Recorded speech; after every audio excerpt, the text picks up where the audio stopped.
stellar spin-down, and gyrochronology.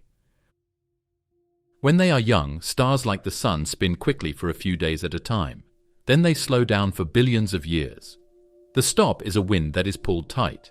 In the upper layers of a star, a generator creates magnetic fields. These fields reach out into space and grab ionized gas. The wind stays connected to the field lines up to a point called the Alphen radius, even as it blows away. Think of it as a long wrench that is connected to the star's turn. The wind can take away more twist if the lever is farther away. Each parcel that escapes takes a small amount of rotational momentum with it. After millions of turns, the star's spin drops very quickly.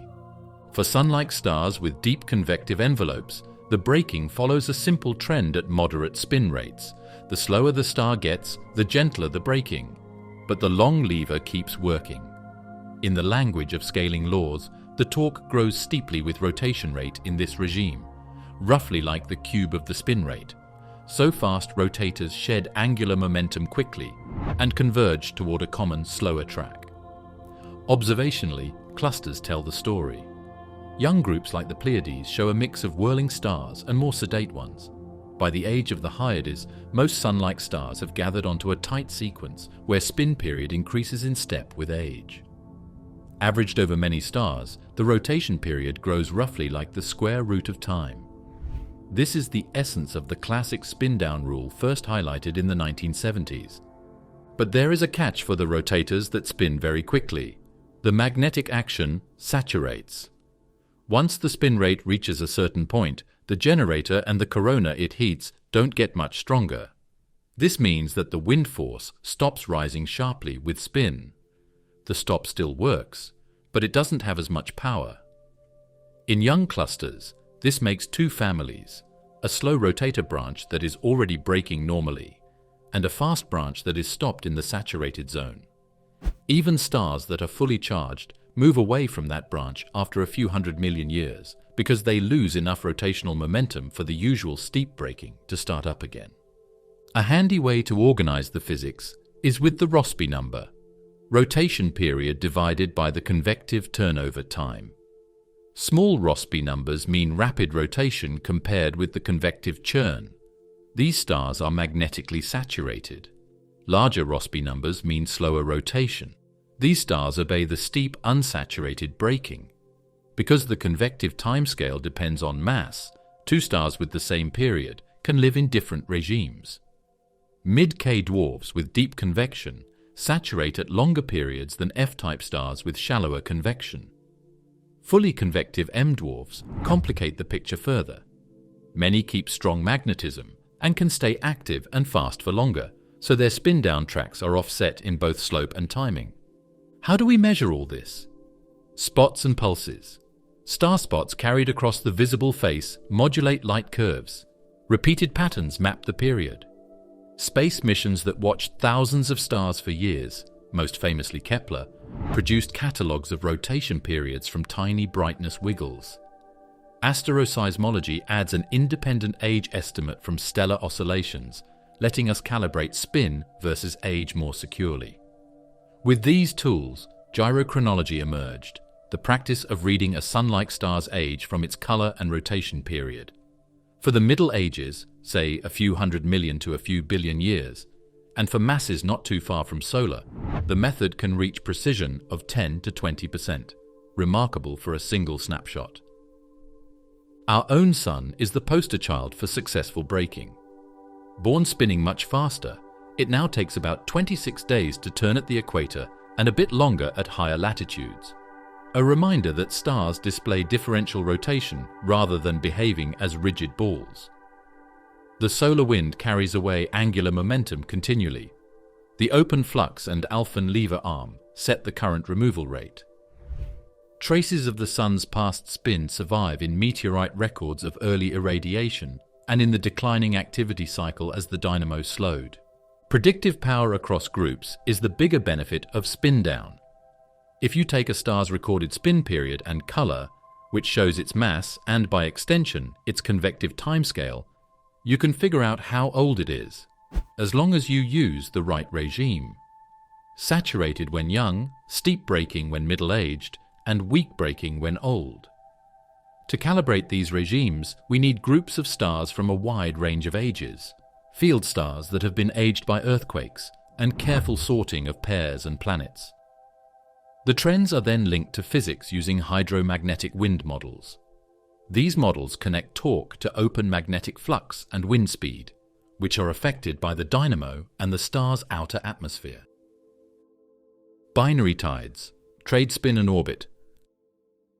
Gravity doesn't just pull when you put two people close to each other, it needs them too. Each thing puts a tide bulge on the other, which is a small extension that tries to point at the partner. Real worlds aren't totally flexible, so the bulge is farther behind the line that unites their cores. That small difference is very important. The partner's gravity pulls on the out-of-place bulge, making a torque that transfers rotational momentum between the body's spins and their orbits around each other. Start with the simple picture. If a planet spins faster than it orbits its star, the tidal bulge leads the star a little. The star's pull tries to yank the bulge backward, which slows the planet's spin. Angular momentum does not vanish. It moves into the orbit, pushing the planet outward slightly. If the planet spins slower than it orbits, the bulge trails, the torque speeds the spin up, and the orbit shrinks. The same bookkeeping applies to moons around planets. Earth's tides raised by the moon run slightly ahead of the Earth-Moon line because Earth rotates in less than a day, while the moon circles in about a month. The torque slows Earth's spin and adds angular momentum to the lunar orbit, nudging the moon outward a few centimeters per year. Laser ranging has watched that drift in real time. Dissipation inside the deformed body sets the pace. Stiff, rocky worlds damp differently than fluid giants. Stars have their own dissipation channels in convective envelopes and radiative interiors. Astronomers summarize the efficiency with a tidal quality idea. High quality means little energy lost per flexing cycle and slow evolution. Low quality means strong damping and rapid evolution. You do not need an equation to see the trend. Squishier interiors realign bulges faster and let torques do more work per orbit. Given enough time, tides drive systems towards simple end states. The most familiar is synchronous rotation, or tidal locking, where the spin period matches the orbital period and the same face always points at the partner. Our moon is the textbook case. Many close-in exoplanets are likely the same, with permanent day and night sides. In binaries where both components are similar and close, both can synchronize. Another common destination is a circular orbit with the spin axis aligned to the orbital axis. Eccentricity and obliquity are energy reservoirs that tides love to drain. Hot Jupiters advertise this physics. These gas giants skim their stars on multi-day orbits. Tidal torques within the planet act quickly, spinning them down to 1 turn per orbit and damping any initial tilt. If the star is relatively cool and convective, tides raised on the star can also act, attempting to pull the stellar equator into the planet's orbital plane and, in some cases, transfer orbital angular momentum to the stellar spin. When the star is hotter and less dissipative, the orbital plane can remain misaligned for billions of years, a clue to the planet's migratory history. Measurements of the sky-projected spin-orbit angle via the Rossiter-McLaughlin effect show the whole spectrum: aligned, tilted, even retrograde hot Jupiters, each preserving a record of past torques and scattering.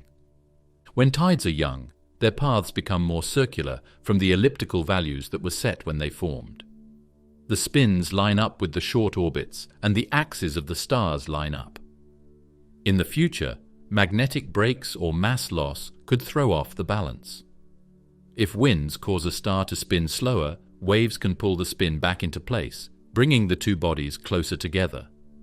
This feedback loop can be very strong in contact binaries, pushing systems toward mass transfer or merging.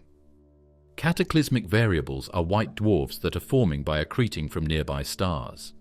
Their close distances are due to long-lasting magnetic and tidal histories that took away the orbit's rotational momentum while lining up the spins. Moons remember tides too. Many large satellites are locked to their planets. Some, like Pluto and Charon, are mutually locked, each keeping the same face to the other. For moons on eccentric paths, locking does not end the story. The varying distance over an orbit makes the tidal flexing wax and wane, pumping heat. That is why Io spews volcanoes, and Europa likely keeps a subsurface ocean. Tidal heating sustained by gravitational tugs from sibling moons that maintain small eccentricities. Orbital tilt, or the angle between a body's spin axis and its orbital normal, is another thing that waves try to change. Most of the time, tidal torques try to lower tilt by lining up spins with the orbital plane. But partners and resonances can make the path more difficult. A planet stuck in a spin-orbit resonance with a partner can keep a tilt that isn't zero against the effects of tides, which can change the weather over very long periods of time. It's likely that Saturn's obliquity shows that it has a long history of moving around Neptune, with tides and torques doing most of the work. Spin-orbit resonances lock the gears. Rotation and revolution don't always move toward a one-to-one lock. Sometimes they settle into nice ratios, like gears that are perfectly matched. That is a spin-orbit resonance, which means that a mass goes through a certain number of spins for every certain number of circles. Mercury is the perfect example. Every 2 times it goes around the Sun, it turns 3 times. There is a long-range mass distribution that favors one side of the planet, and waves that take away energy while keeping just enough angular momentum for the system to get caught instead of sliding past.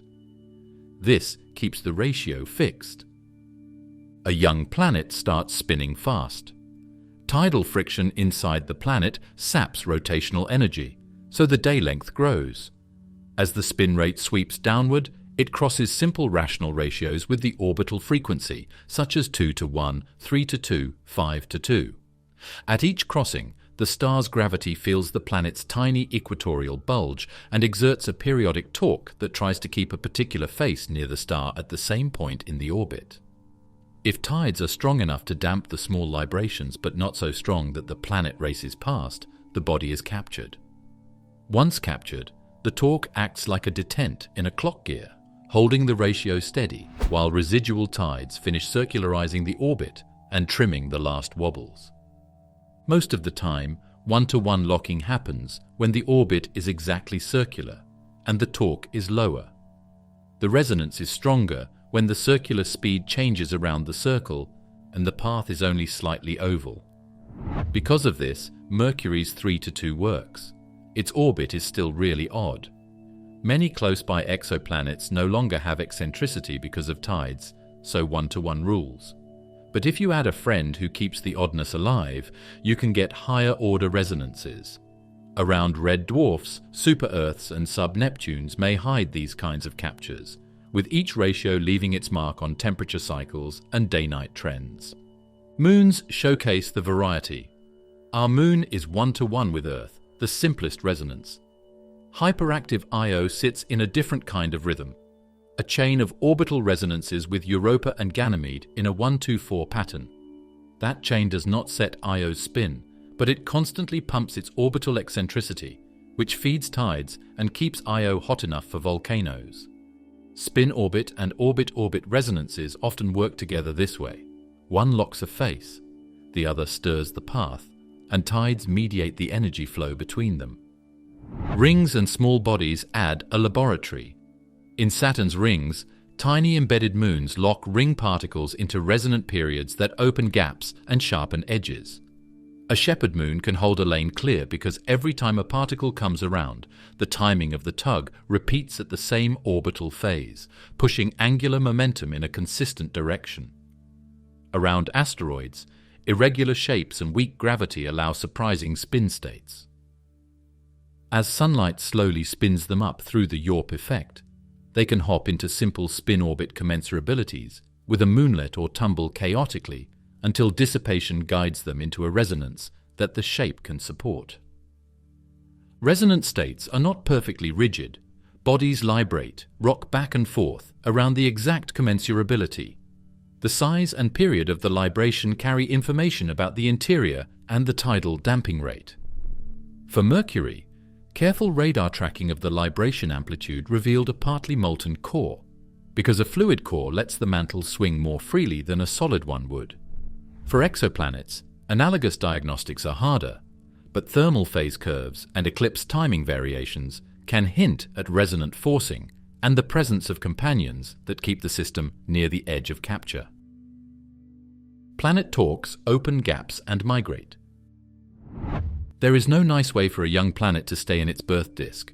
It pushes on the gas, and the gas pushes back. There are spiral wakes on both sides of the planet's orbit caused by these tugs. Moving the planet forward with the inner wake adds angular momentum. Moving it backward with the outer wake takes away angular momentum. If the two sides aren't equal, the planet's orbit moves, which is also called movement. Also, pushing something over and over can remove material from close to the orbit, leaving a gap whose edges show where the rotational momentum is being moved. For small, still-growing planets, think Earth to Neptune mass in a typical young disk. The wakes are gentle ripples. The net pull from the inner and outer spirals is called the differential torque. In smooth disks, the outer wake usually wins by a bit, so the planet loses angular momentum and spirals inward. This is the fast track known as Type 1 migration. It can be slowed or even briefly reversed if the gas near the planet carries extra vortices, heat, or density structure. In that case, a special corrotation torque, tied to gas that circulates with the planet, adds a forward kick that can cancel the usual inward pull.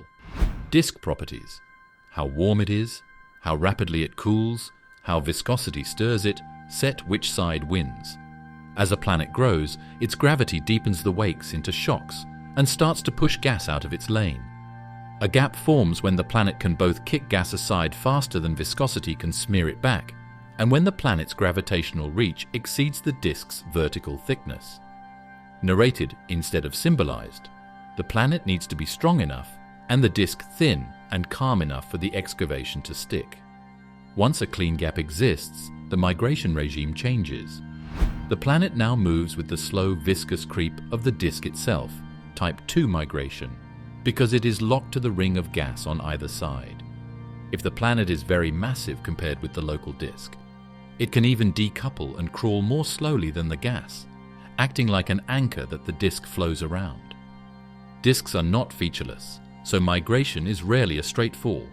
Pressure bumps, caused by changes in temperature, ionization, or dust content, act like speed bumps in the torque field. At a pressure maximum, gas orbits slightly faster and dust piles up, reducing the headwind a planet feels and changing how wakes launch. The net torque can flip sign, parking the planet at a trap. These traps are natural waypoints. At the ice line where water vapor freezes, at boundaries between turbulent and calmer regions, and at the edges of dead zones where magnetic transport turns on or off. As the disk cools and thins with age, the traps drift. Planets surf those moving sweet spots and can assemble into resonant chains. Multiple planets amplify the effect. Each opens its own partial gap. Together they can merge their clearings into wide cavities with bright rings on either side. The very rings ALMA now images in many young systems. Between the rings, gas streams along narrow channels toward the star, proving that gaps are not walls, but regulated valves that control where angular momentum and mass flow. The planets exchange angular momentum with both the gas and each other, often locking into neat orbital ratios as they migrate. Later, when the gas disperses, the chains may relax or break, leaving today's close-packed super-Earth systems as fossilized maps of past torque balances. Dust and rocks both feel like building blocks. Gas pressure is highest around the edges of a gap made by a planet. Those peaks catch dust particles down to the size of a millimeter and stop them from moving inward as they would normally. Solids that are trapped grow and settle, making bright rings in millimeter pictures and starting the next generation of cores. When a core grows big enough, it causes a lot of disturbance in the gas and hits the pebble isolation stage, where the pressure bump it makes stops other pebbles from crossing its orbit. At that point, the rate at which the core grows by adding pebbles stops. A new story of torque begins as the planet's gap gets bigger. Migration also sculpts atmospheres. A core that forms far out in cool gas can migrate inward while accreting, carrying a volatile rich envelope into warmer zones. Conversely, a core that grows inside a trap may linger long enough to hoard gas and tip into runaway growth, becoming a giant. Whether hot Jupiters end up skimming their stars by disk-driven migration or by later gravitational scattering and tidal circularization depends on how long the disk lasts, where traps reside, and how often multiplanet talks destabilize the convoy. Obliquity, excitation, and damping. The tilt between a planet's spin axis and the line perpendicular to its orbit, called obliquity, doesn't stay the same for long. That tilt can be pumped or drained by disks, moons, nearby planets, and even leftover planetesimals. This can change the length of the days, the seasons, and the temperature inside the planet. The story starts with the birth disk. When a young planet is still inside, gas gently pulls it back into place when it tilts. If the disk's midplane lines up with the orbital plane, that force brings obliquity down to zero. If the disk is bent or out of place though, the same coupling can move the spin toward the gas's local plane instead of the final orbital plane. This early preference may stay the same as the disk thins and spreads out. Giant impacts are the blunt instrument. When protoplanets collide, they deliver angular momentum in one shot. If the impact parameter is large and the blow is off-center, the spin axis can jump to a new orientation. Earth's large moon and rapid initial day likely owe much to such a collision, which also left a debris disk to reaccrete into the moon. Tilt extremes like Uranus, whose axis lies almost in the plane of its orbit, can be explained by one or a few late giant impacts, or by slower, resonant torques that tipped the planet over time. In both pathways, the key is angular momentum accounting. The spin vector changes direction and magnitude as orbital and impact angular momentum are exchanged, but the total across the system stays conserved. After a time of violence, quieter tones start to play. If you turn a spinning body, the star and any big moons will cause its axis to precess, which means it will move in a slow cone shape. The orbital plane also spins back and forth because of pulls from other planets and the star's oblate shape if the body is close. When the frequency of the spin axis precession gets close to the frequency of the orbit's nodal precession, the system can enter a Cassini state. This is a resonant setup in which the spin, the orbit normal, and the total angular momentum vector all stay at the same angle while they precess together. Some Cassini states keep the spin the same or even make it stronger. Capture will happen if the precession rates change quickly enough and there is enough internal waste to get rid of energy while keeping the angular momentum deals on track. Moons are powerful tilt managers. Earth's obliquity would wander chaotically if the moon were absent or much smaller, because the Sun alone would drive a spin precession rate that crosses many orbital forcing frequencies from the other planets. The Moon speeds up the spin axis precession enough to keep Earth away from those chaotic crossings, narrowing obliquity variations. Mars, with tiny moons, shows the opposite outcome. Its obliquity likely roams over tens of degrees on million-year timescales because its spin precession frequency drifts through resonances set by Jupiter and Saturn.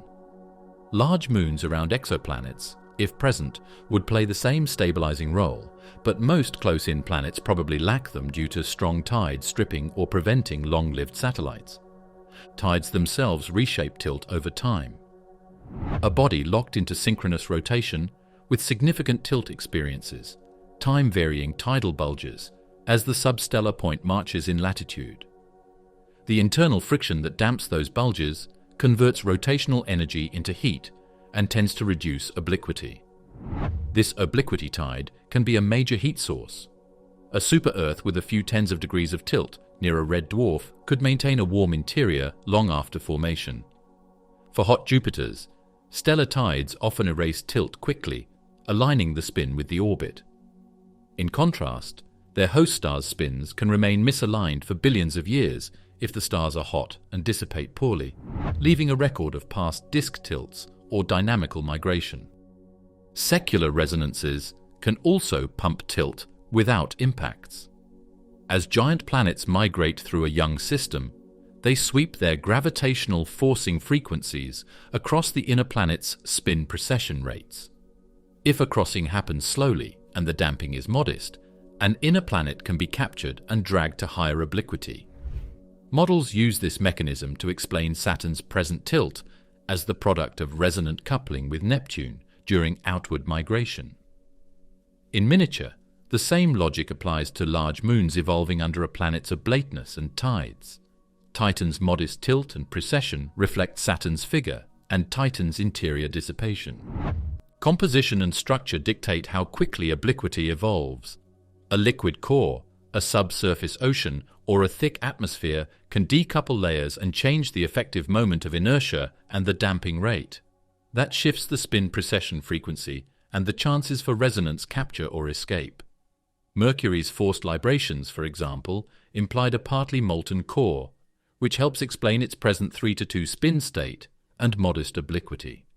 For icy moons, oceans beneath the crust allow the shell to precess more freely, altering how the spin couples to orbital tugs. Even after a long time of peace, sudden events can turn things around. Lately, a big impact can take the world out of a Cassini state. As the orbit of a faraway giant slowly changes, a new secular resonance can show up. And when a nearby planet loses mass, its spin-orbit compatibility can change. On a bigger scale, stellar evolution changes the balance. As a star grows and slows down, it changes the torque it has on nearby planets, which changes where stable states are and how fast they are dampened by tides. Ring dynamics, shear and Shepherds. Planetary rings are like spinning labs where tiny torques, gravity and crashes make clean lines. Start with Keplerian stress as the base. The orbits of particles closer to the planet are faster than those farther away, so any group will automatically spread out into a circle and then a thin lane. Collisions happen often and gently. They slow down random motions, keep the ring very thin, and make a stickiness that spreads the ring slowly. In this spreading, rotational momentum moves away and mass moves toward it. This is like how accretion disk transport works, but with ice and rock instead of gas. Edges and gaps reveal where outside forces modulate that flow. A moon near a ring launches spiral density waves at precise resonances, locations where a ring particle meets the moon's tug at the same orbital phase each lap. On the inner side of a resonance, the ring loses angular momentum and drifts inward. On the outer side, it gains and drifts outward. Repeated pushes carve gaps and sharpen edges. Saturn's broad Cassini division is maintained by a resonance with Mimas. The Encke and Keeler gaps are kept open by embedded moons Pan and Daphnis that continuously trade angular momentum with nearby particles, holding lanes clear while raising tidy wakes on both sides. Narrow, eccentric, or even braided rings need extra grip. Enter shepherd moons. Place a little moon just inside a ring edge and another just outside, and their combined torques confine the ring like hands on a jump rope. The inner shepherd steals angular momentum from the inner flank. The outer shepherd donates it to the outer flank. The trapped ring cannot spread because any particle that tries to wander meets a corrective shove. Saturn's F ring and Uranus's epsilon ring wear these fingerprints, kinks, clumps and streamer channels, where close passes pump and bleed angular momentum on short timescales, while the pair's average influence keeps the ribbon narrow. Self-gravity matters even when particles are pebble-sized. In dense zones, the mutual pull of nearby particles organizes them into short transient wakes, elongated clumps that are constantly sheared apart and reformed. These wakes boost the effective viscosity and change how waves launched by moons propagate and damp. In Saturn's A and B rings, the visual texture, striations, spokes and brightness variations tracks where self-gravity wakes, collisions and resonant forcing are strongest. Spokes themselves are a different actor, charged dust grains briefly levitated by the planet's magnetic environment, hitching a ride on co-rotating electric fields and momentarily defying the usual collisional settling. Embedded moonlets add a subtler signature, propellers. A kilometer-scale body is too small to clear a full gap, but big enough to scatter nearby particles, leaving a two-lobe disturbance that looks like a ship's wake from above. Those propellers drift as the moonlet exchanges angular momentum with ring material, providing direct, local measures of the torque field and the ring's viscosity. Track them over time, and you watch angular momentum bookkeeping in action. Tiny bodies and countless particles balancing pushes and pulls to keep the pattern coherent. Rings also support bending waves, vertical corrugations excited when a moon's orbit is tilted relative to the ring plane. As the pattern travels, collisions damp the vertical motions, and the wave's angular momentum is transferred to the ring, subtly tilting or tightening it. Over long times, meteoroid bombardment and sunlight-driven forces shuffle material radially in a process called ballistic transport, ejector hop, from one radius to another, and because of the shear, preferentially carry angular momentum outward. That slow leakage can thin some regions and thicken others, quietly reshaping ring profiles even without strong resonant partners. Even though rings are fragile, they can last if the pressure budget is right. To stop viscous spreading, confinement needs a steady source of negative torque inside and positive torque outside. Shepherds and resonances bring it in. When they get weaker or the shape changes, the edges get blurry and the holes get filled. On the other hand, a sudden change in forces, for example, a moonlet moving or a resonance sweeping as the orbit of a bigger moon changes, can create new structure in just a few thousand cycles. Because the signals are geometric and time-resolved, rings let us measure things that we couldn't see before. For example, we can figure out the effective viscosity from wave damping, the surface density from wave widths, and the masses of moons that are embedded in rings from wake amplitudes. Atmospheric rotation, Coriolis jets, and superrotation. The air learns how to spin a planet. When pieces move north or south on a world that is turning, they keep moving east to west at the same speed, which makes their motion look like it is skewed. The Coriolis effect is what makes that bend look like it did. It's the quiet force behind banded winds, jet streams, and big storms that last a long time. When the spin line is perpendicular to the motion, close to the equator, the shift is weak. As you move toward the poles, it gets stronger. There is now a layered circulation, with broad overturning cells moving heat from low latitudes to high latitudes, and narrow fast jets cutting between them to guide storms like lines guide trains. On Earth, sunlight heats the tropics most. Warm air rises near the equator and flows poleward high aloft. As it moves, it keeps its original eastward momentum. Because circles of latitude shrink toward the poles, that fixed momentum translates into a growing eastward wind aloft. Where the rising branch subsides in the subtropics, the flow turns downward and back equatorward near the surface, closing a loop called a Hadley cell. Farther poleward, two more stacked cells share the load. The boundaries between cells are where jet streams sharpen. The subtropical jets near the edge of the tropical cell, and the eddy-driven jets where mid-latitude storms exchange heat and momentum with the mean flow. Those storm systems, born of temperature contrasts, shove air eastward on average and help lock the jets in place. Change the heating or the rotation rate and the whole pattern shifts. Faster rotation strengthens the deflection and spawns more, narrower jets. Slower rotation favors a few broad streams and dominant Hadley cells. Planets with thick atmospheres and small day-night contrasts can feed energy into waves that march around the globe and hand off momentum to a steady eastward wind at the equator. That state, where the equator outruns the surface below, is superrotation. Venus is the emblem. Its upper atmosphere laps the planet in a few Earth days, even though the solid globe turns once in months. The driver is a standing pattern of thermal tides and planetary waves that funnel angular momentum toward the equator, where it spins up the air like a skater given a push every lap. Titan shows a gentler version, proof that superrotation does not need intense heat, only the right balance of waves and drag. On the flip side, Earth's equator sits close to neutral on average, with bursts of easterlies and westerlies alternating in the equatorial stratosphere over a couple of years. a rhythmic flip known as the quasi-biennial oscillation. That flip is a textbook demonstration of waves mean flow exchange. Gravity and Kelvin waves launched by tropical storms break at different heights and longitudes, handing momentum to the background winds and reversing them when enough has piled up. Gas giants broadcast rotation physics in bold stripes. Jupiter and Saturn host multiple eastward and westward jets stacked from equator to pole.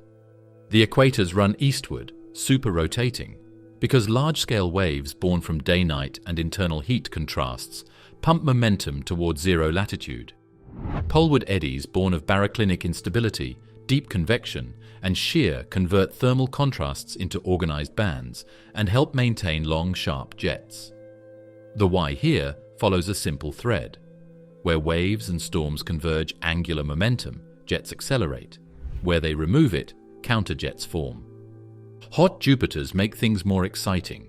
One side gets hot in the never-ending day, and the other side gets cold in the never-ending night. Two broad wave modes are set off by that stark pattern, one that runs east to west along the equator and one that curves off to either side. Together they push air east toward the equator and return it westward along the sides. As a reward, an equatorial jet that spins faster than the speed of light pulls the planet's hottest point east of the substellar point. With infrared phase curves, we can see that the point has moved, which supports the momentum conveyor that these wave patterns suggested. Strong drag, like magnetic effects in very hot atmospheres, or shocks, can bend the jet and push the hotspot back. This shows how the final wind map is chosen by the balance between force and friction. Rotation also decides whether air organizes into orderly bands or into chaotic swirls. Strong rotation and weak friction favor sharp jets and tidy stripes. Weaker rotation or stronger day-night forcing favors giant meandering waves and continent-spanning gyres. Add topography and oceans on rocky worlds and the palette widens. Mountain ranges and warm currents steer jets and seed-preferred storm tracks. But the underlying bookkeeping is unchanged. Waves and eddies move momentum. Jets are where that momentum piles up. Giant planet vortices and beta drift. It's more fun when Jupiters are hot. It's always hot on one side and cold on the other. At that sharp line there are two main wave modes. One that goes from east to west along the equator and one that bends off to the sides. They work together to push air east toward the equator and then push it back west along the sides. As a prize, an equatorial jet that spins faster than light moves the planet's hottest point east of the place where it meets the starlight. By looking at infrared phase curves, we can see that the point has moved, which backs up the idea that the waves are carrying motion. The hotspot can be pushed back by strong pressure, such as magnetic effects in very hot atmospheres or shocks. This shows how the end wind map is picked by how much power and friction there is.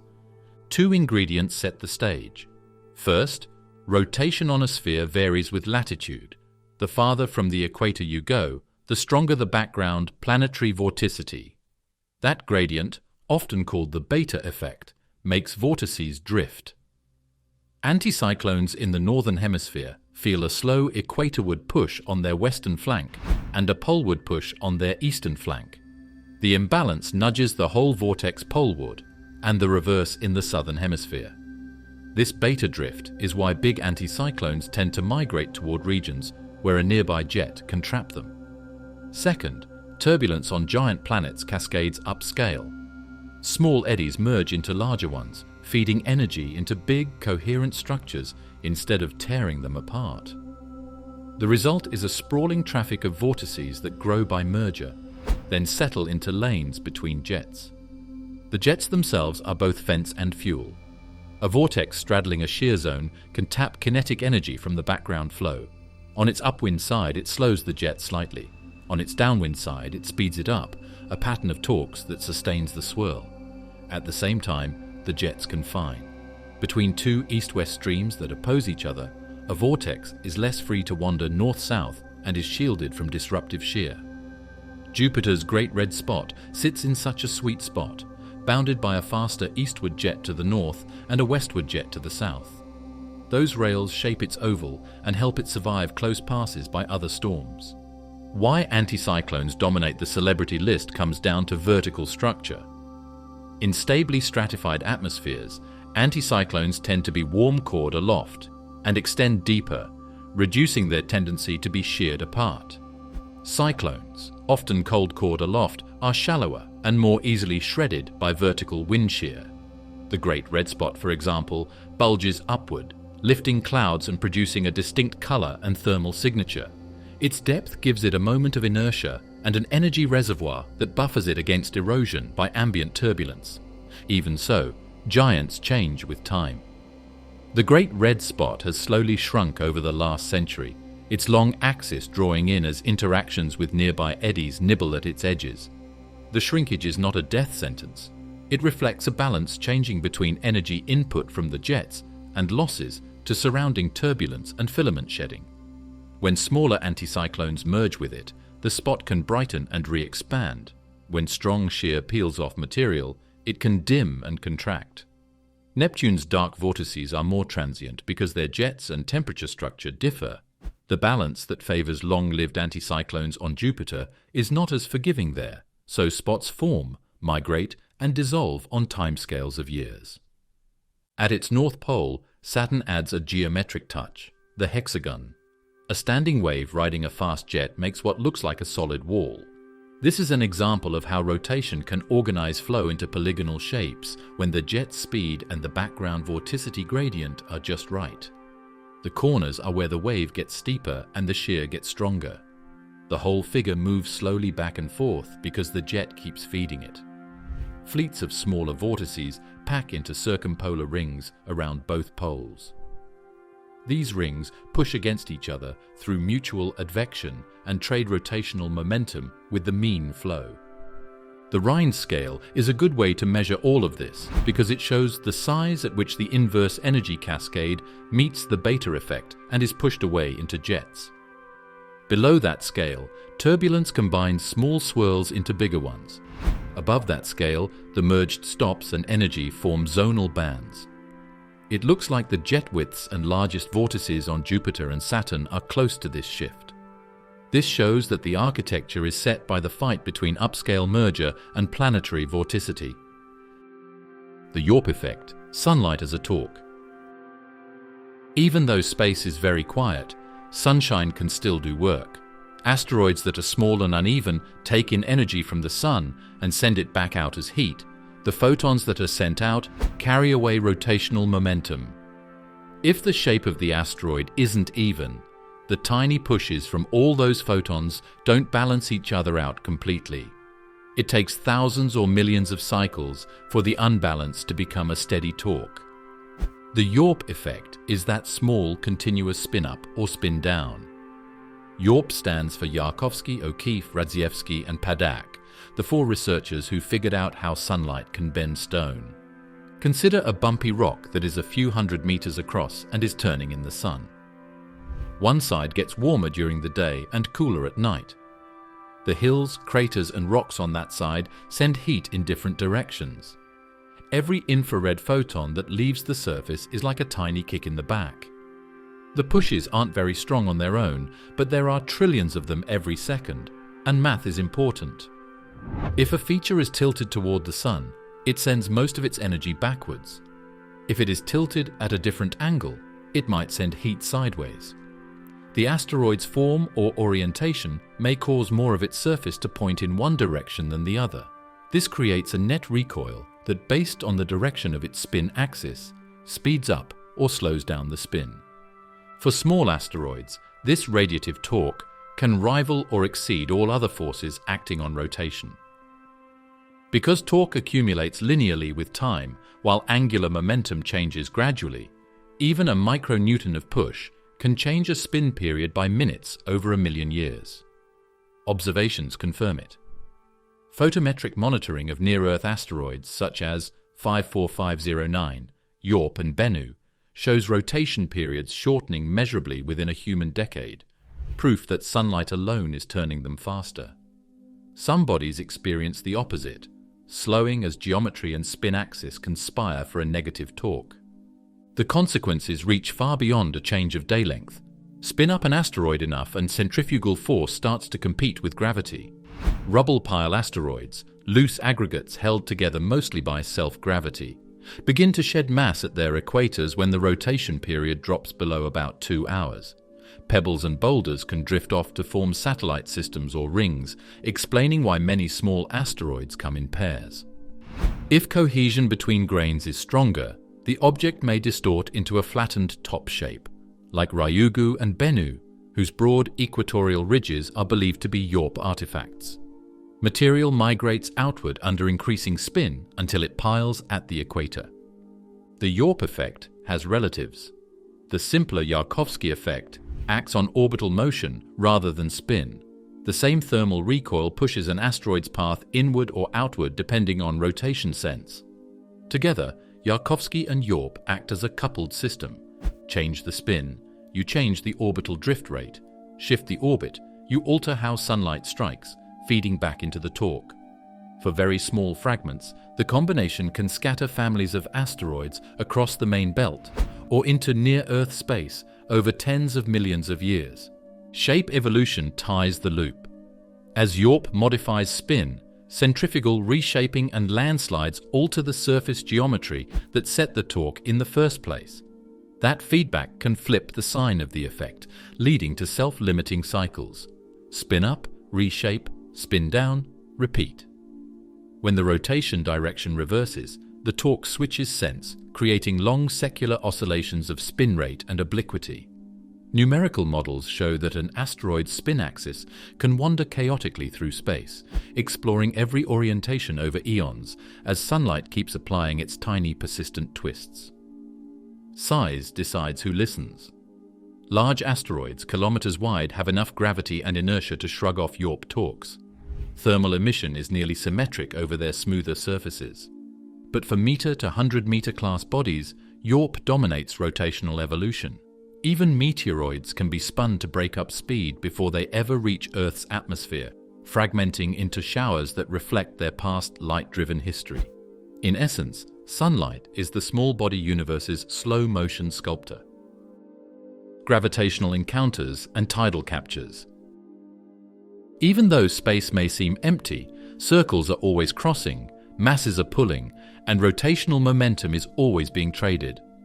When asteroids bump into each other, or planets take moons, these interactions change the shape of the solar system by affecting the orbital momentum and spin of the bodies involved, as well as the gravity field as a whole. Start small. When two asteroids pass close, their mutual gravity bends their trajectories. The deflection is mild, but energy and angular momentum are exchanged between their orbits and spins. If they graze or collide gently, surface material may stick, creating contact binaries with lobes spinning in unison, a structure common in comet nuclei and rubble pile asteroids like 67P. Angular momentum from the encounter settles into rotation of the merged body, while any ejected debris carries away the excess. At higher speeds, collisions shatter rather than merge, scattering fragments whose individual spins add up to preserve the total angular momentum budget.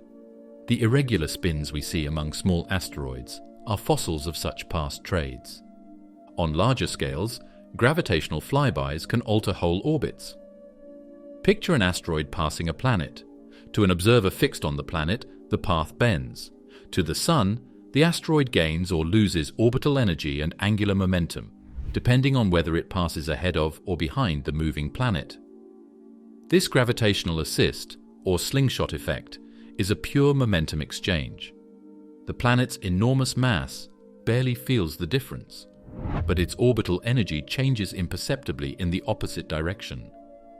Spacecraft use the same bookkeeping to gain speed without fuel, stealing a whisper of angular momentum from Jupiter or Earth to redirect their own. The planet slows by a vanishingly small amount.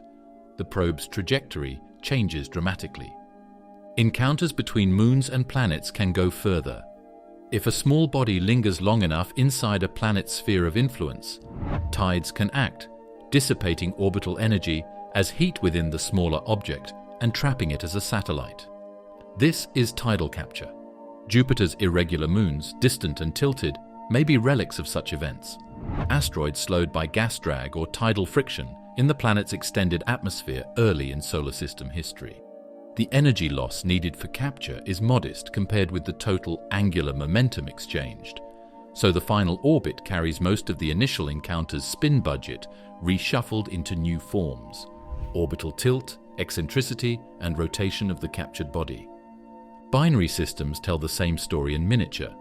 Two comparable masses passing closely can lose enough relative energy to bind if a third body or gas drag removes the excess. Once bound, they can evolve tidally, circularizing and synchronizing spins. Pluto and Charon are the classic case. A giant impact or grazing capture left them orbiting close with high angular momentum. Over time, tides slowed both rotations until each now kept the same face toward the other, a mutually locked pair orbiting their shared center of mass. The process conserved angular momentum globally while converting spin into orbital motion and heat. Gravitational encounters can also seed chaos. When multiple planets or moons exchange angular momentum through near-resonant tugs, tiny mismatches accumulate. Over millions of years, these secular interactions can amplify eccentricities and inclinations, occasionally leading to ejections or collisions that redistribute the system's total spin. The late heavy bombardment era in solar system history likely followed a rearrangement of the giant planets' orbits that shuffled angular momentum between them and the surrounding disk of planetesimals. Each planet's semi-major axis shifted. Jupiter moved slightly inward, Saturn and the outer giants outward, while the leftover debris carried away the angular momentum required to keep the total conserved. Captures and flybys are not only solar system events. Around stars, stellar encounters in clusters swap angular momentum on grander scales. A close passage between young stars can tilt disks, inject eccentricity into planetary systems, or even exchange planets entirely. The captured planets inherit orbital angular momentum vectors from the geometry of the encounter, explaining some exoplanets with highly inclined or retrograde orbits relative to their stars' spins. The math is the same. Trade orbital energy for rotation or heat, conserve angular momentum, reshape the configuration. Energy loss mechanisms decide which encounters stick. In the gas-rich early solar system, aerodynamic drag within a planet's extended envelope or circumplanetary disk could slow small bodies enough for capture. Later, pure gravitational three-body interactions dominated. A passing pair might eject a third, taking away excess energy and leaving the other two bound. In dense planetary systems, that process can swap partners or create eccentric binaries that tidal evolution later rounds off. Galaxy mergers and angular momentum redistribution. When galaxies collide, the rules of angular momentum control an event that looks all over the place but is actually based on strict math. Two disks are approaching, and their stars and dark matter halos are orbiting each other at a great distance. Each galaxy is stretched into arms and tails by gravitational tides. Torques between the two arms and tails move rotational momentum outward while pushing matter inward.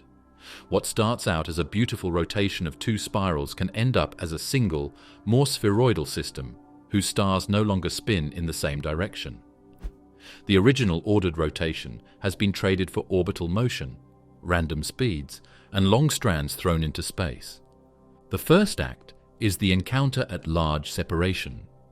Each galaxy raises a tidal field in the other, slightly pulling the near side ahead and the far side back. These differential forces act as torques that transfer angular momentum from the inner regions of each galaxy to their outer parts and to the shared orbit. That is why, even before collision, gas and stars at the outskirts begin to stream out into tidal tails.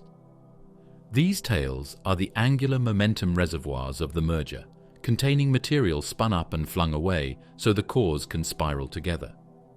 The process is the same bookkeeping seen in satellite orbital decay, only writ large. Inner parts lose spin, outer debris gains it, total remains constant. As the galaxies interpenetrate, dynamical friction takes over. Each galaxy moves through the halo of the other. raising a gravitational wake that tugs backward and saps orbital angular momentum, converting it into internal motions and heat. The galaxies spiral inward, their relative angular momentum shrinking while the random motions of stars grow. Gas, being collisional, responds differently. Shocks at the interface dissipate energy, allowing gas to lose angular momentum more quickly than stars. That gas dives toward the center, igniting starbursts and feeding the supermassive black holes that lurk in each core. The inflow is paid for by angular momentum that flows outward along bars and tidal arms, much as in smaller-scale disk torques, but now on galactic dimensions. Near coalescence, the two nuclei merge. Stellar orbits from each progenitor intermix, creating a velocity distribution dominated by random motion rather than rotation. The remnant's shape, often an elliptical or lenticular galaxy, reflects this transition from a flattened, rotation-supported disk to a rounder, pressure-supported spheroid. Yet the total angular momentum is not gone.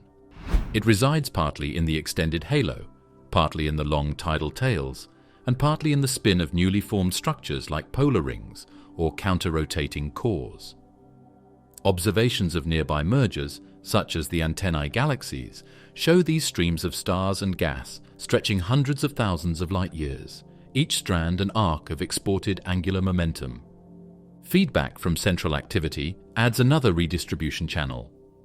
As the black holes merge and feed on inflowing gas, they can release enormous energy in winds and jets. Those outflows expel low angular momentum gas from the nucleus, preventing it from collapsing further, while high angular momentum material at larger radii may remain bound and later settle into a new disk.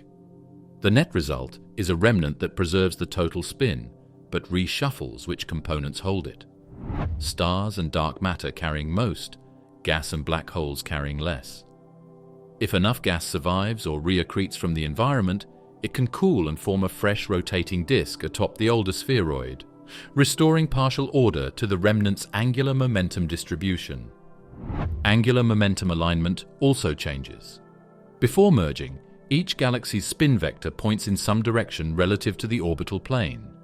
During the dance, torques can reorient both disks and halos, often producing misaligned rotation in the remnant. This process, known as spin flipping, leaves behind kinematic twists observable with integral field spectroscopy. Inner regions rotating one way, outer regions another. In major mergers where masses are comparable, the new spin axis may bear little relation to either progenitor's original orientation. In minor mergers, the primary galaxy's spin usually survives, though tilted or thickened, while the satellite's material wraps into streams that gradually dissolve and mix. In dense clusters, high relative speeds make direct mergers rarer but encourage harassment. Repeated tidal encounters that cumulatively drain angular momentum from disks and puff them into spheroidals. In groups and the field, slower encounters allow full coalescence, building the sequence of galaxy morphologies from spirals through lenticulars to ellipticals. The Hubble sequence itself can be read as a spin sequence. Low angular momentum systems are compact and dispersion dominated.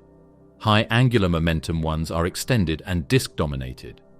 Mergers move galaxies down that sequence by redistributing spin from ordered rotation into random motions. Cluster spin and cosmic filament flows. There is still angular motion in charge of the dance moves on the biggest stages in the world. Galaxy groups and the strands that feed them are not still pieces of matter. They spin, twist, and move back and forth over tens of millions of light years. Even though these movements are weak and slow compared to what we see, they can be measured and follow the same rules of physics as stars and disks: torques, conservation, and the redistribution of angular momentum through flow and gravity. Clusters begin as overdense patches in the cosmic web. As surrounding matter falls inward, it does not arrive perfectly symmetrically. Filaments funnel galaxies and gas along preferred directions, imparting orbital angular momentum to the growing cluster. Each infalling group or subhalo carries its own spin and orbital motion. When those substructures merge, their orbital angular momentum adds to the cluster's total, while dynamical friction and tidal stripping move part of that momentum into the extended dark matter halo and the hot intracluster medium. Over time, this process builds a slow but coherent rotation of the whole cluster, or more commonly, of its components, galaxies circling the center, gas swirling, and dark matter shells turning imperceptibly. The hot plasma between cluster galaxies records this rotation. X-ray spectroscopy and the Sunyaev-Zeldovich effect reveal line shifts and distortions that trace bulk motions of hundreds of kilometers per second, barely 1% of the typical orbital speeds of galaxies, but significant for the overall momentum budget. Simulations show that mergers are the dominant spin donors. When two roughly equal mass clusters collide, their orbital angular momentum is converted into rotation of the merged system, shock heating the gas and launching sound waves that ripple through the intracluster medium for billions of years. The same event drives turbulence that redistributes angular momentum outward, helping maintain the cluster's quasi-hydrostatic balance. Filaments extend this chain of custody. They are cosmic rivers where matter flows toward nodes, feeding clusters while carrying both mass and angular momentum. Gas streaming along a filament acquires vorticity at the boundaries where flows from adjacent voids converge. The resulting rotation is not uniform. It often forms twisted ribbons, where the velocity field spirals around the filament's long axis. As the gas accretes onto a cluster, it delivers this spin to the outer halo, aligning the cluster's minor axis roughly along the filament and setting up preferred directions for future infall. Observations of galaxy alignments confirm these trends. Cluster member galaxies tend to have their spin axes oriented parallel to the nearby filaments, especially near the outskirts where accretion is freshest.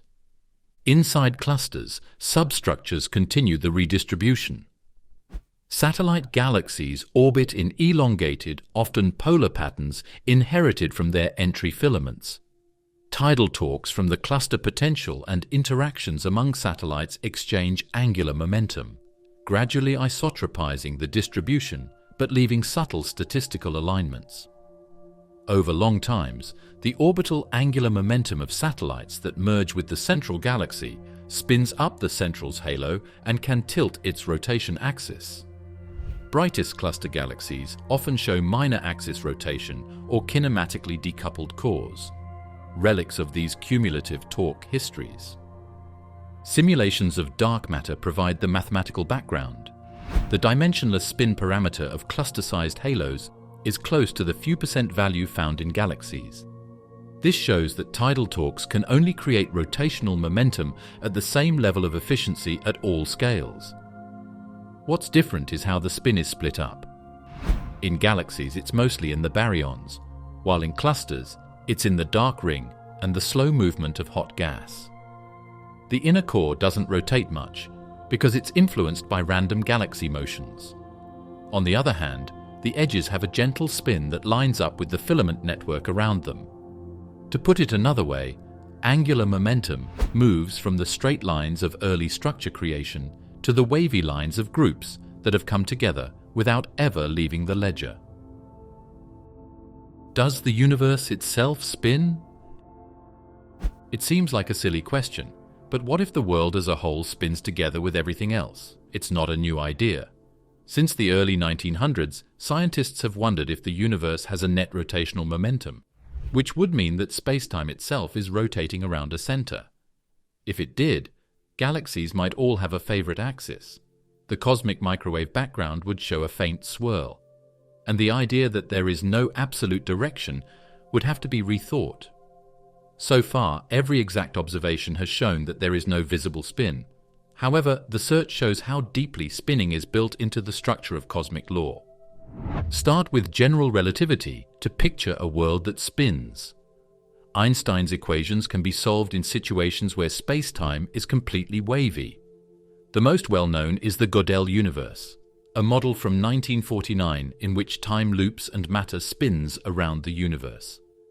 In this model, time is so loopy that a time traveler could actually go back in time. Gödel's answer was never a good one because it needs a steady density and a negative cosmic constant, which we don't see in the real world. but it showed that rotation on a size that works for everything is theoretically possible and would leave marks that can be measured. One such fingerprint would appear in the cosmic microwave background, CMB. A rotating universe would imprint anisotropies, tiny temperature differences, with a pattern of swirling polarization and alignment. Light traveling across billions of years would experience frame dragging, the same effect that makes space-time twist around a spinning black hole, but now on a cosmic scale.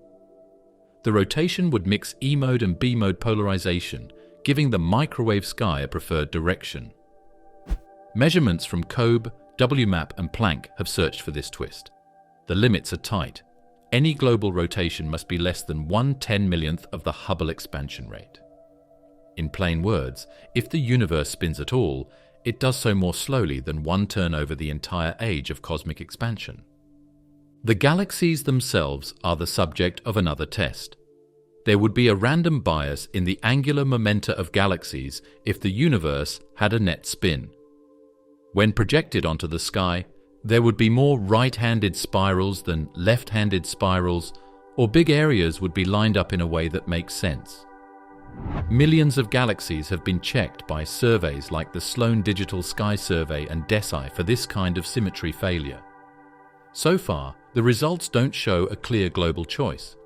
Along strands, there are local alignments that show tidal torquees, not a universal spin. The mix of left and right-handed spirals stays within the range of statistical noise, which is consistent with a world that is not spinning and is isotropic. Even the expansion itself would change if the cosmos rotated. In general relativity, a global spin adds centrifugal terms to the equations of motion for large-scale structure. Those terms would slightly reduce the rate at which density fluctuations grow, leading to subtle differences in how clusters form and in how redshift surveys map the large-scale flow of galaxies. Observations of baryon acoustic oscillations, galaxy clustering, and weak lensing match predictions from the standard LCDM, lambda cold dark matter model, without any rotational correction, reinforcing the conclusion that the universe's mean vorticity is effectively zero. Yet, rotation might still hide locally. Inflation, the early exponential expansion thought to have smoothed the cosmos, would have diluted any primordial spin to negligible levels, but pockets of residual rotation could survive in the form of rotating voids or anisotropic expansion on supercluster scales. Some anomalies in the CMB, like the so-called axis of evil alignment of low multipoles, have been tentatively linked to such possibilities. However, these signals remain weak and controversial. Often explained as statistical flukes or foreground contamination, rather than true cosmic rotation. The philosophical weight of the question is larger than the numeric limits. A spinning universe would break the Copernican principle, the idea that there are no special directions or locations. It would reintroduce a kind of cosmic axis, a preferred frame against which motion could be measured. Einstein's field equations permit this mathematically, but the observed cosmos insists on near-perfect isotropy. That agreement between symmetry and observation is one reason the standard cosmological model remains so powerful. It needs no hidden spin to explain structure, only gravity, dark matter, and expansion. It is still useful to study rotation on a cosmic scale because it lets us test how the early universe's conservation of rotational momentum works. In the nearly uniform soup of the Big Bang, inflation sped up small quantum changes. These bumps changed into galaxies and groups because of gravity, picking up angular motion through tidal torques. All of these torques must cancel out to almost nothing across the universe, or else there would still be a net spin. Galaxies spin very fast, but the world as a whole doesn't. This is an example of symmetry: chaos in one place, calm everywhere else. Quantum fluctuations and the birth of spin. The universe was a thick quantum fog, made up of photons, baryons, and dark matter, long before galaxies spun or stars joined together. This was only a few 100,000 years after the Big Bang. Still, there were small changes in density and motion even at that smooth start. These were changes at the quantum level that were blown out to cosmic proportions by inflation. Random in terms of amplitude and timing, but not in terms of result. They were made stronger by gravity, shaped by pressure waves, and turned into the starting points for all future spinning by tidal torques. This almost silent quantum jitter is the source of all spins in the universe, from planets to stars to galaxies. Inflation set the stage. When the universe was less than a trillionth of a second old, a tiny patch of space-time expanded exponentially, smoothing nearly everything but magnifying microscopic quantum fluctuations into macroscopic imprints. These fluctuations were initially random, but carried gradients in density and potential. As expansion slowed and normal gravity resumed, those gradients became regions where matter would later fall together. The same irregularities that produced slight temperature anisotropies in the cosmic microwave background also carried gradients in velocity, incipient shear fields that could later twist collapsing matter. As the first dark matter halos formed a few 100 million years later, tidal torque theory took over. In essence, collapsing clouds do not contract perfectly symmetrically. The surrounding mass distribution exerts torques, gravitational pulls that are stronger on one side than the other, twisting the protohalo as it collapses. The combination of local density anisotropy and external shear converts linear motion into spin. Angular momentum thus arises naturally without any need for the universe itself to rotate. The early torque peaks when the protohalo reaches its turnaround point, the moment between expansion and collapse, after which the inner region decouples dynamically and retains its spin. Numerical simulations reproduce this pattern precisely. The dimensionless spin parameter of halos, a few percent, remains roughly constant across cosmic time because this tidal torque process is universal. Inflation's quantum origins mean the initial conditions were Gaussian and random, but the torque mechanism systematically transforms that randomness into structured rotation. Halos that form at the intersections of filaments inherit preferred spin directions. Typically, low-mass halos spin parallel to the filament, while massive halos flip to perpendicular as mergers reorient them. This mass-dependent alignment emerges directly from how torques operate in a web of anisotropic density. The details change with cosmic epoch, but the hierarchy of spin orientation traces back to the shape and correlation of the primordial potential. The angular momentum of baryonic matter follows the dark halo's lead only loosely. Gas feels pressure and can dissipate energy, allowing it to collapse further and rearrange its spin through shocks and cooling flows. Yet it begins with the same tidal torque. In simulations, before feedback or star formation complicate matters, gas and dark matter spins align well. Later, as feedback blows out gas and reaccretion drizzles it back along different filaments, the alignment weakens, producing the variety of galaxy spin orientations we observe today. Still, the first push came from inflation's stretched quantum ripples. Gravity merely translated them into macroscopic rotation. This translation works across scales. Small-scale density fluctuations inside larger ones produce nested torques.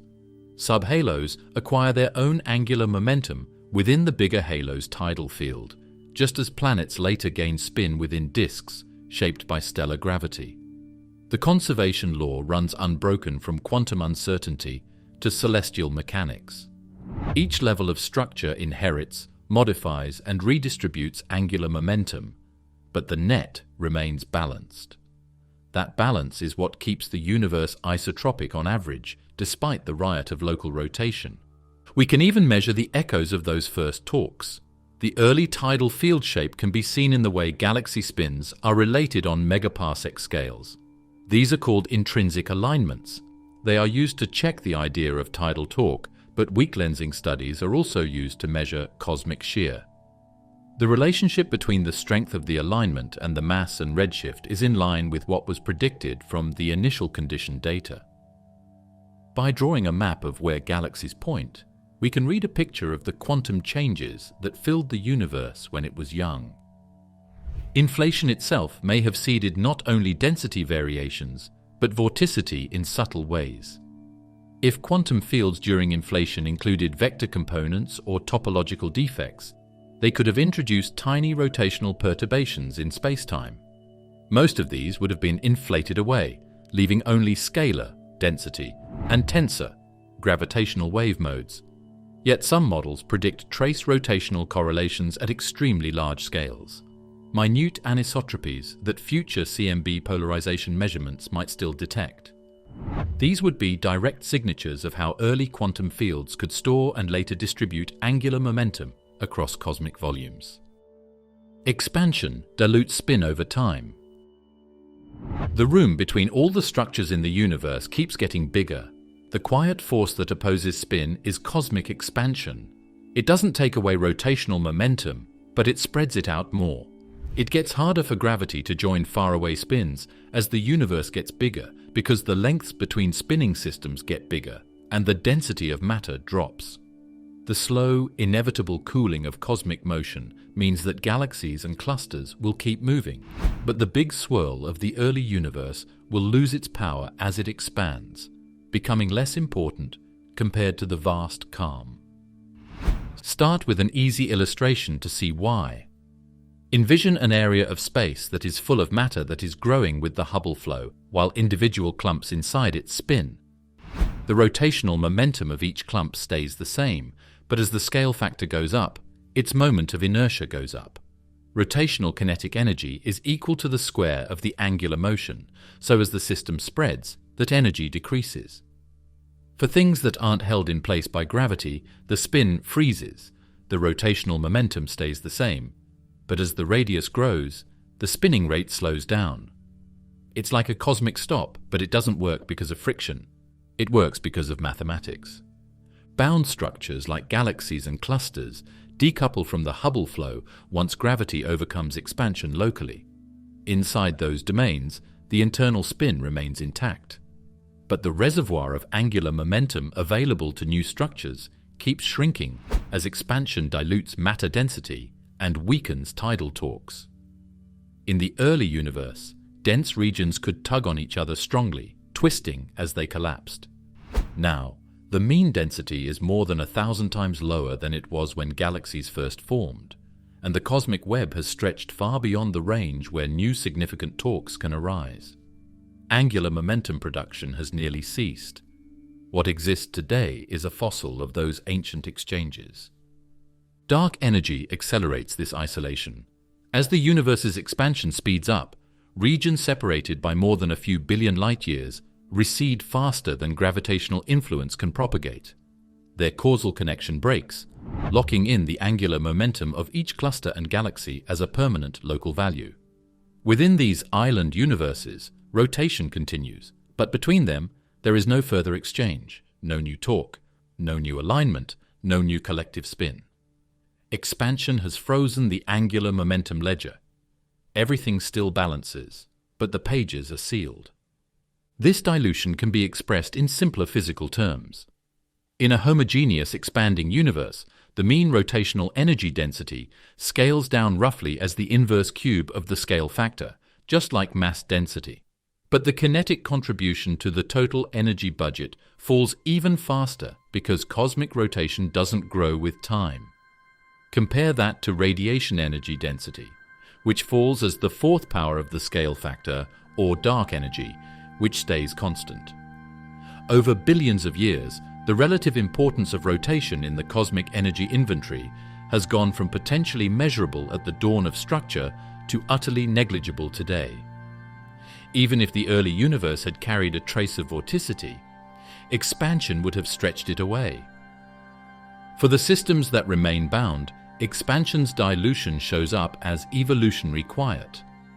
The Milky Way's rotation speed, about 200 kilometers per second, has held steady for billions of years. Its dark matter halo maintains a constant spin parameter, neither increasing nor decreasing significantly since the redshift one. The angular momentum exchange between galaxies, through mergers and tidal encounters, has slowed dramatically as typical separations and encounter speeds grew with expansion. In effect, the universe's spin machine has run out of fuel. Only local processes, galactic bars, feedback winds, the Yorp effect on asteroids, continue to shuffle angular momentum on smaller scales. Yet expansion does more than cool spin. It also defines its ultimate boundary. Beyond a certain distance, known as the Hubble radius, 2 points move apart faster than gravity can link them. Any rotational influence, any torque, cannot propagate beyond that horizon. The cosmic microwave background we observe is the fossil boundary of all past causal rotation, the farthest distance from which information about motion could ever reach us. As expansion accelerates under dark energy, that horizon shrinks in comoving terms. The portion of the universe where rotation can still be shared becomes smaller every epoch. Eventually, each galaxy or cluster will inhabit a private bubble of space-time, turning quietly in a dark vacuum that no longer remembers its neighbors' motions. The last rotations, black holes and remnants. As the universe stretches out and galaxies stop making noise, the only things that will still be moving quickly are the small pieces of everything that used to be bright. Even though stars will go out and gas will get thinner, the densest survivors will still have angular momentum, which was once locked into matter that was circling and spinning. The last people to keep the universe's spin record will be black holes, neutron stars, and cold white dwarfs. Their spins are like tiny signals of stored motion. The only things that will slow them down are radiation, collisions, and the slow loss of energy into space. Black holes are the most extreme of these spinners. When a massive star collapses, its angular momentum cannot vanish. It funnels into the rotation of the newly formed singularity. In general relativity, this rotation defines the Kerr metric, described by a dimensionless spin parameter between 0, non-rotating, and 1, maximally spinning. For stellar mass black holes, spins range from gentle twirls to near light-speed rotations at the horizon. Some, born from binary mergers or from accretion over billions of years, spin so fast that the space around them is dragged into motion, frame dragging, so strong that matter must co-rotate even before it crosses the event horizon. That rotation is the last active engine in a dying cosmos. As matter accretes, magnetic fields thread the horizon and extract angular momentum through jets, converting rotational energy into particles and radiation. The process, described by the Blanford-Znajek mechanism, lets a black hole spin down slowly, bleeding energy into space. Even isolated, a spinning black hole will lose angular momentum over unimaginable times through Hawking radiation. The rate is absurdly small today, but over 1067 years or more, evaporation will grind every rotation down to 0. Angular momentum does not disappear. It is carried away in the emitted photons and particles, their spins balancing the cosmic books. Neutron stars, too, preserve rotation in miniature. When a core-collapse supernova compresses a sun's mass into a sphere 10 kilometers across, conservation of angular momentum whips the rotation rate into hundreds of revolutions per second. The result is a pulsar, its magnetic axis misaligned with its spin, beaming radio pulses across space like a lighthouse. As the pulsar radiates electromagnetic waves and particles, it spins down, its lost angular momentum spreading as low-frequency photons. Millisecond pulsars, spun up by accretion from companions, demonstrate that even in the universe's twilight, material can still transfer spin before all fuel is gone. Eventually, every neutron star will cool, stop accreting, and freeze into a dark, slowly rotating cinder. White dwarfs hold a quieter record. Born from sun-like stars, they retain whatever spin the parent star could keep after shedding its outer layers. Magnetic braking and stellar winds before death slow them drastically, so most rotate only once every few hours or days. Over trillions of years, as they radiate their residual heat and become black dwarfs, any remaining angular momentum will persist almost unchanged, frozen rotation in an expanding desert of nothing. They will be tiny, faint relics, but each still honoring the conservation rule written at the universe's birth. Between these remnants, gravity will continue to trade angular momentum for a while longer. Binary white dwarfs and neutron stars will spiral together through gravitational wave emission, merging and creating new spinning remnants.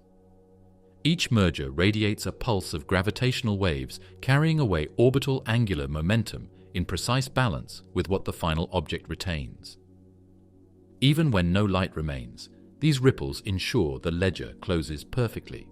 The last gravitational waves, billions of trillions of years from now, will be the final whispers of rotation, leaving bound matter for the cosmic sea.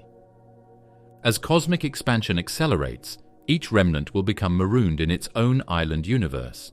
No new torques will act, no new collisions will occur. Black holes will dominate the spin inventory, each a sealed reservoir of angular momentum that leaks away only through radiation. When they eventually evaporate, the emitted photons and particles will carry the last measurable traces of the universe's rotational energy.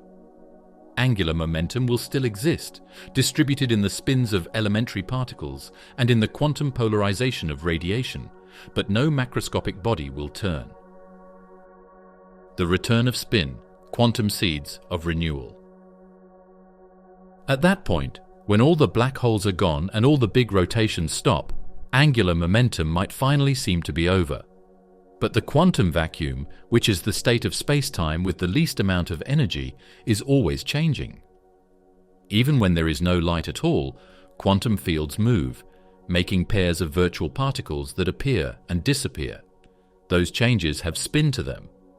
Angular momentum is kept in the polarization of light, the intrinsic spin of particles, and the subtle correlations of the void itself. It keeps flickering at the smallest scales.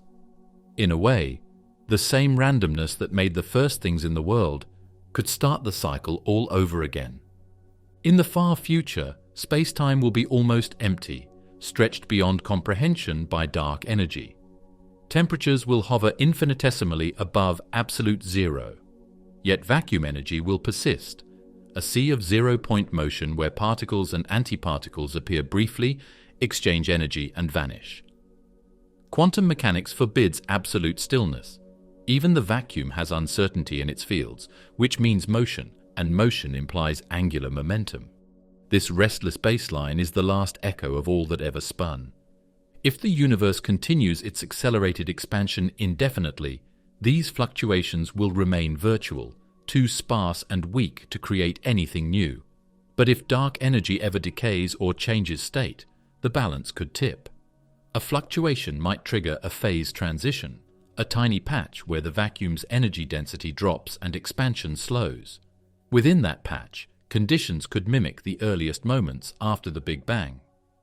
Quantum fluctuations there could inflate, just as they once did in our own cosmic dawn, generating fresh density contrasts and new angular momentum through tidal torques. The new cosmos would be causally disconnected from ours, a bubble universe born inside the quantum foam, carrying away its own perfectly balanced but locally rich spin field.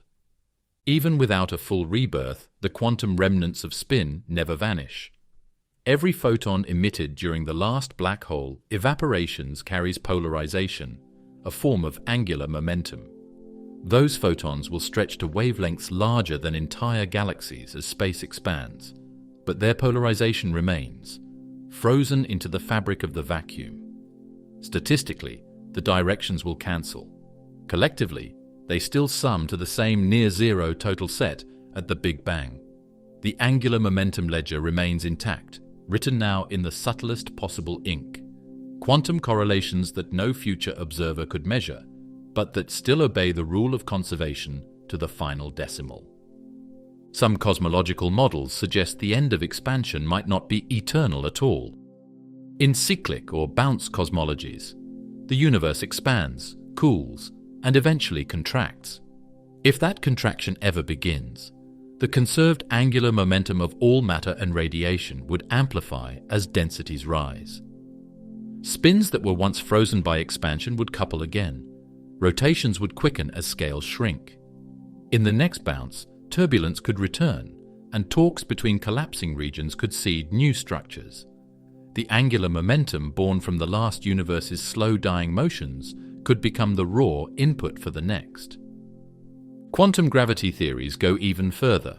Loop quantum cosmology, for instance, envisions space-time as a network of quantized loops, each carrying an elementary unit of area and spin. In that picture, spin is not just a property of matter, but of space itself, the geometry's own angular momentum. If that framework is right, the final vacuum is not spinless emptiness, but a quantum fabric humming with spin states.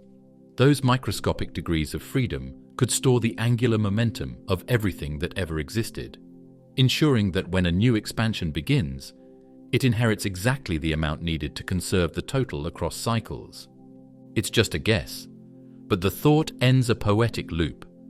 It was quantum fluctuations that caused the first swirling motions of vorticity, which formed halos, galaxies, and the complicated web of spinning in the universe. That motion was stretched and weakened by expansion until only the fundamental spins of particles and black hole leftovers were left. Even after they go away, the universe will still be shaking with Planck-scale rotational momentum. Because of the endless conservation law that links all times, that same quantum motion that can't settle down could expand again in the future or in an alternative universe. It would create a new universe with its own pattern of spins. The eternal circulation of motion. Every part of reality is connected to spinning, from the tiniest quantum flicker to the biggest cosmic wheel. It's not an add-on to the world, it's its heart. There is one unchangeable rule that binds the smallest and largest sizes together. Motion can change form, but it can never go away. The conservation law tells us that nothing really stops, it just changes the way it moves. It works in all times and places during birth, growth, stillness, and death. At the smallest level, spin is fundamental. Elementary particles are defined by it. Electrons, quarks, and photons possess intrinsic angular momentum that no force can erase. Spin is as essential as mass or charge, woven into the quantum fields that make up spacetime. When matter builds into atoms, molecules, and macroscopic bodies, these tiny spins aggregate and interact, giving rise to magnetic fields, chemical bonds, and the first faint torques that stir clouds of gas. Angular momentum is what turns raw potential into organized motion. Gravity then amplifies the pattern. Collapsing clouds inherit tidal torques from neighboring matter, converting small directional imbalances into sweeping orbits. The same physics that sets an electron's spin orientation sculpts galaxies into spirals. Each galaxy in turn passes angular momentum to its stars, each star to its planets, each planet to its moons. A single rule, conserve spin, cascades through 20 orders of magnitude, sculpting the visible universe. There is no hierarchy in which this law fails. It is the common language of structure itself. Over cosmic time, that choreography changes tempo. Early on, spin was easy to build. Density was high, torques were strong, and gravity's grip was tight. Later, expansion diluted matter and damped the generation of new rotation. Still later, when dark energy took command, the creation of fresh angular momentum effectively ceased, leaving galaxies and clusters to keep their inherited spin, while the spaces between them grew silent. Yet the silence is not stasis, it is storage. Every orbit, every spin, every photon polarization remains an entry in a perfect balance sheet that spans all of spacetime. Eventually, when matter cools into remnants and black holes evaporate, that ledger will close, but not to zero. The angular momentum of everything that has ever spun will exist as quantum information encoded in the vacuum. It will reside in the spins of particles, in the polarization of relic photons, and in the microscopic geometry of spacetime itself. Even if no observer remains, the universe's identity as a system with conserved rotation will persist. It is a motion that does not require a witness. This exchange may happen again and again over cosmic cycles. Those saved spins could start the next round of structure if our universe is just one bubble in an endless multiverse, or if one day the growth of the universe stops and turns around. Quantum jitters could get bigger again, making tiny rotational momentum bigger than it really is. The rule wouldn't need to be changed. It would just keep going back and forth between rest and spin, between quiet and motion, forever and ever. And that's the story of how every swirl in the cosmos, from a spinning atom to a galaxy's spiral arms, shares one timeless rhythm. Motion is the universe's memory, and spin is how it remembers. If you enjoyed this journey through the physics of rotation, hit like, tap subscribe, and keep exploring with us in the next video.